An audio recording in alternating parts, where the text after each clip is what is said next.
Oh,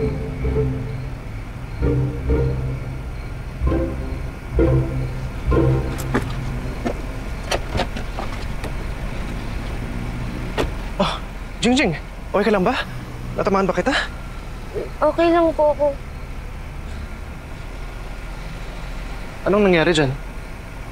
Volleyball practice lang po. Jingjing, may friends din akong nagpa-volleyball.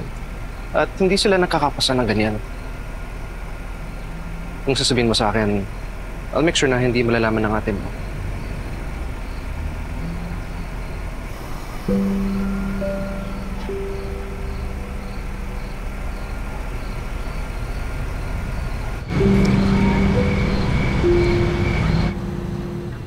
Kanina, lagi din po nila akong binabato ng bola sa practice.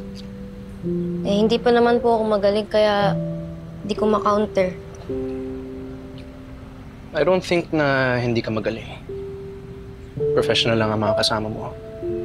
Sanay na sila sa mga competition, kaya don't doubt yourself. Hmm? Isang team kayo, pero binubuli ka nila. Hindi fair na tinatanggap mo lang yung ginagawa nila. Yun na nga po, kuya eh. Isang team lang kami pero inaaway nila ako. Dati po, inaaway ko sila pero si ate lang yung nahirapan. Kaya quiet na lang po ako. Siguro naman pag gumaling ako, titigilan na nila ako, di ba? Kaya ako pong sasabihin kay ate ah. Sinabi ko naman sa'yo, hindi ko sasabihin sa ate mo.